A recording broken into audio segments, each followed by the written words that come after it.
सामने खड़ी हुई हूँ और आरसीएम में अब लाखों अनेकों लड़कियां आ गई है जो इस अभियान को साथ में लेके चल रही है। और कहीं ना कहीं हमारे मन में ये भी धारणा है कि आरसीएम लड़कियां नहीं करती है, आरसीएम तो लड़कों का व्यापार है, लड़कों का अभियान है। सोचते हैं कि नहीं सोचते? कुछ लोग अभी तक ऐसा सोचते हैं। और आज इस धारणा को तोड़ने के लिए मैं बुलाना चाहती हूँ एक ऐसी महिला को जिसने हर वो बैरियर तोड़े। She is bold, she is confident और आज अपना खुद का नेटवर्क बिल्ड करने के ऊपर काम कर रही है। मैं आप सभी लोगों के बीच में इनवाइट करना चाहती हूँ मिस अर्चना शर्मा। मैं अर्चना शर्मा गया बिहार से बिलोंग करती हूँ। मेरी उम्र 29 साल है। मैं आरसीएम सिस्टम में काम करने से पहले एक टीचर रह चुकी हूँ। 10, 12 और ग्रेजुएशन की स्टूडेंट्स को केमिस्ट्री पेपर पढ़ाने का काम करती थी।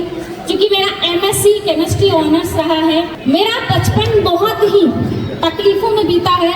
आप इससे अंदाजा लगा सकते हैं कि कितनी तकलीफ में मेरा बचपन बीता है।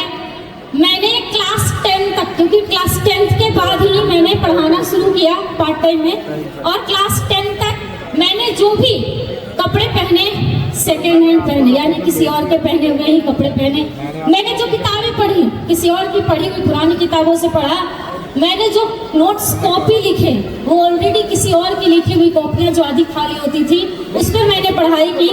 मेरे पापा ने फाइनेंशियली कंडीशन हमारा खराब होने के कारण जब मैं क्लास 9th में थी उसी समय मेरे पापा ने मेरी शादी कर दी। पर मैंने जिंदगी से कभी हार नहीं माना।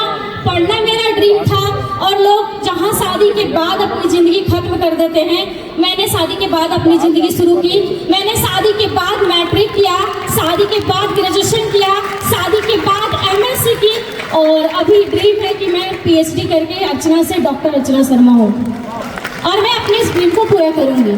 जब मैं एमएससी की फाइनल सेमेस्टर में थी, जस्ट एग्जाम दी ही थी, उसी समय हमारे केमिस्ट्री डिपार्टमेंट के लाइब्रेरियन के द्वारा इस आरसीएम अभियान के एक सेमिनार में जाने का मौका मिला और जिस सेमिनार के चीफ गेस्ट थे आदरणीय साबुद्दीन खान सर, मैं उनकी तहे दिल से धन्यवाद करती हूँ। शायद आज वो नहीं होते तो अर्चना आरसीएम में नहीं होती।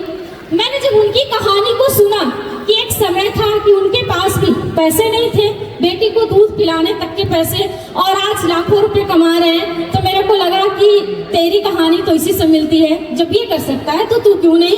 और मैंने उससे दिन ड्रीम लिया कि मेरे को इसी सिस्टम की तलाश थी। आरसीएम अभियान बना है अर्चना के लिए और अर्चना बनी है इसके लिए। मैंने उस दिन से शुरुआत कर दी। पर उस समय मेरे को ये नहीं पता था कि इस अभियान में लड़कियां बहुत कम मेरे को देखने को मिलती थी। इससे पता चला कि लड़कियों को इस अभियान में या तो आने नहीं दिया जाता या आने के बाद उनको समझ में नहीं आता कि क्या करना है। प्रॉब्लम्स बहुत सारे फेस करने पड़ते हैं। खास करके मैं बिहार से बिलोंग करती हूँ तो बिहार में तो और ज्यादा लड़कियों के ऊपर कंट्रोलिंग होता है, लड़कियों के ऊपर बहुत सारी मर्यादाएं होती हैं। ज्यादा टाइम के लिए हम घर से बाहर नहीं रह सकते। मेरे साथ तो और चैलेंज था, मेरे घर में मेरी माँ नहीं है तो मेरा एक छोटा बच्चा है 8 साल का, उसके घर को और परिवार को देखते के साथ मेरे को सिस्टम को करना था। मैं सेमिनारों में कंटिन्यू जाना शुरू की और लीडरों के द्वारा मेरे को जानने को मिला कि आरसीएम करने के लिए जो जो चीजें चाहिए, जो जो गुण आपके अंदर चाहिए, वो एक पुरुष को सीखने की जरूरत है और एक महिला के अंदर तो ऑलरेडी होता ही होता है। जैसे एक लीडर को विजनरी होना चाहिए। एक माँ से ज्यादा विजनरी कोई हो नहीं सकता।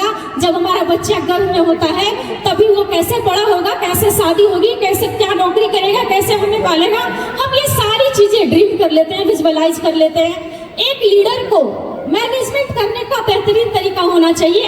अलग अलग टीम में लोग आते हैं, अलग अलग तरीके के आते हैं, अलग अलग माइंडसेट के आते हैं और उनको ले करके साथ में चलना होता है। हम लड़कियों को तो ये बचपन से ही सिखाया जाता है कि अपने घर से निकल के दूसरे घर में जाना है। अलग अलग माइंडसेट के लोग होंगे, हस्बैंड है, पति है, किसी को कुछ पसंद, किसी को कुछ पसंद, और आपको सबको मेल जोल करके चलना है। ये तो हमें बचपन से ही सिखाया जाता है। ये कारण है जिसके कारण लड़कियां इसको बेहद आसानी तरीके से कर सकती है।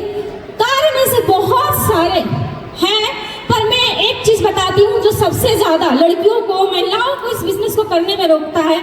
अलग अलग पुरुष वर्ग साथी के साथ हमें काम करना होता है। ये बहुत बड़ा चैलेंज होता है और मैं अपने आज तक के इतने वर्षों के अनुभव अनुभव से आपको ये विश्वास दिलाती हूँ कि शायद एक महिला इतनी सुरक्षित मंदिर और मस्जिद में भी नहीं रह सकती जितना वो आरसीएम के लीडरों के बीच में रहती है।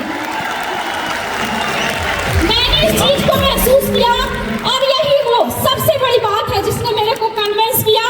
शायद एक पिता अपने बच्चे के बारे में उतना नहीं सोच सकते जितनी एक माँ फिक्र करती है। और एक माँ को यह व्यापार मिल जाए कि मरने के बाद भी अपने बच्चों की सुख सुविधा को देके जाए, तो मुझे लगता है कि औरत जी जान लगा दे इसको करने। थैंक यू जय।